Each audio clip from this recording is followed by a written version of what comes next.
আসসালামু আলাইকুম। 2023 ওয়ানডে বিশ্বকাপের পর থেকে সময়টা ভালো যাচ্ছে না পাকিস্তান দলের। এখন আর আগের মতো দেখা যায় না ভারত পাকিস্তান লড়াই। 2023 ওয়ানডে বিশ্বকাপে তো ভারতের বিপক্ষে লড়াই করতে পারেনি বাবরের দল। একই দশা দেখা গেল 2024 টি-20 বিশ্বকাপেও। গ্রুপ পর্বই পার হতে পারেনি ম্যান ইন গ্রিনরা। এরপর খেপলেন পিসিবি সভাপতি, জানিয়ে দিলেন দলে একাধিক তারকা ছাঁটাই করা হবে মেজর সার্জারিও। এই নিয়ে হুঁশিয়ারি দিয়ে রাখলেন তিনি। এবার জানা গেল বাবরকে বাঁচাতে শাহিন রিজওয়ানকে টার্গেট করছে পিসিবি। জানা যাচ্ছে পাকিস্তান দলে হচ্ছে বড় সড় গ্রুপিং। চলুন তাই নিয়ে বিস্তারিত জেনে নেওয়া যাক। সর্বশেষ টি-20 বিশ্বকাপের গ্রুপ পর্ব থেকেই বিদায় নিয়েছিল পাকিস্তান। তাদের হতাশাজনক পারফরমেন্সের পর সামনে এসেছে দলে অন্তর্কুন্দলের বিষয়। বিশেষত তার আগে ইংল্যান্ড সফরে শাহিন আফ্রিদির বিরুদ্ধে কোচের সঙ্গে অসদাচরণের অভিযোগ উঠেছে। একই সঙ্গে মোহাম্মদ রিজওয়ানের বিরুদ্ধেও গ্রুপিংয়ের অভিযোগ উঠছে।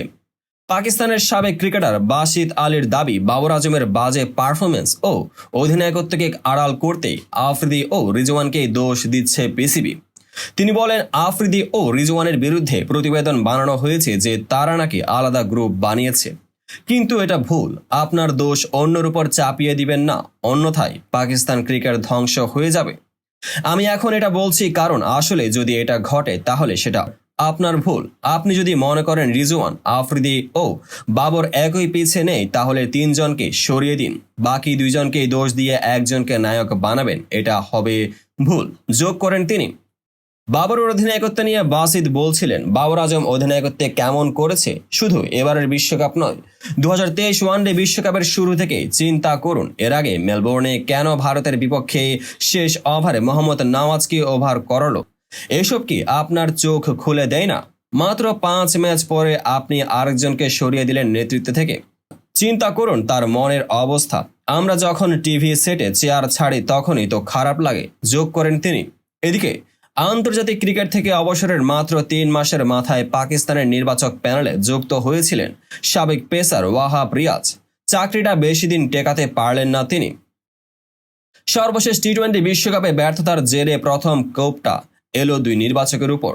ওয়াহাব রিয়াজের সঙ্গে পাকিস্তান ক্রিকেট বোর্ড বরখাস্ত করেছে আব্দুল রাজ্জাককেও। বরখাস্ত হওয়ার পর নিজের প্রতিক্রিয়া জানিয়েছেন ওয়াহাব। সামাজিক যোগাযোগ মাধ্যমে তিনি নিজের প্রতিক্রিয়া জানিয়েছেন, যেখানে তিনি লিখেছেন, আমি অনেক কিছুই বলতে পারি, তবে আমি কাঁদা ছোড়াছড়ির অংশ হতে চাই না। নিজের শতভাগ দিয়ে কাজ করেছেন পিসিবিতেই বলে জানিয়েছেন ওয়াহাব। তিনি বলেন, পিসিবিতে নির্বাচক কমিটির সদস্য হিসেবে আমার সময় শেষ হতে যাচ্ছে।